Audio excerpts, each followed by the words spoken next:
Mga kabasketball, si Jason Tatum kasama na ito sa mga top players sa liga ngayon, pero binabago niya ngayon yung kanyang tira para mas mag-improve pa raw siya sa tres. Ano na kaya magiging itsura ng kanyang jumper?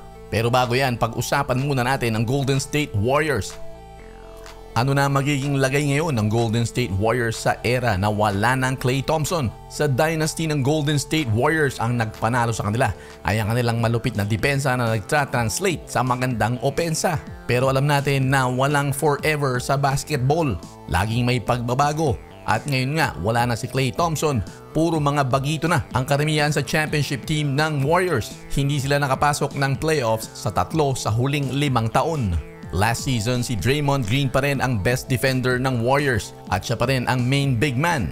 Ipinosti niya ang best 3-point shooting sa kanyang karera with 39.5%. Kaya pag tinake advantage ni Draymond ang mga tirang niya sa labas ay malaki pang i-improve ng Warriors at syempre kinakailangan lumayo siya sa trouble.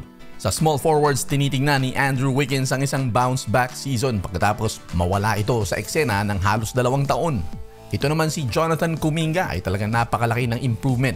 Ang kanyang efficiency ay 22 points sa bawat 36 minutes na playing time. Siya ang nagbibigay ng pressure sa kalaban sa pag-atake niya sa loob. Kinakailangan lamang niyang i-improve ang kanyang depensa.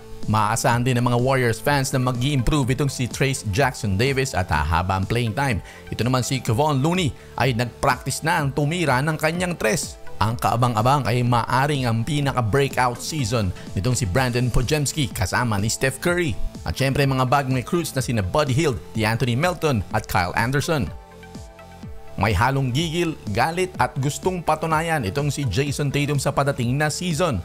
Hindi siya ang napiling manalo bilang Finals MVP na bangko sa Olympics. At naging usap-usapan pa sa China dahil nahirapan siyang iskoran yung ordinary lamang na player.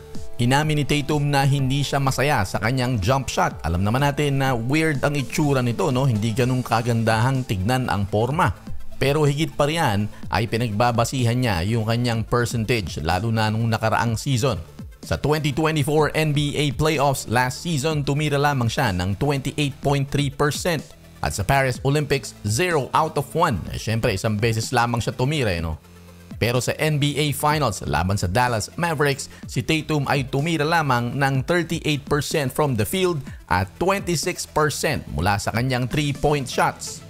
Heto ang video ng jump shot workout ni Jason Tatum at kung mapapansin nyo, mas mabilis na yung kanyang release at mas fluid kasi dati parang ikinakasa pa niya at medyo may konting pagilid pa na hindi mo maintindihan. Ngayon parang dire-diretso na yung kanyang siko pagkasalo ng bola, paangat agad at release. May konting pagkakahawig pa rin sa dati pero medyo mas swabe ngayon. Hindi man kasing bilis ng kina Steph Curry pero malaking improvement na rin. Tignan natin kung magta-translate ito sa mas magandang shooting pagdating ng tunay na laban.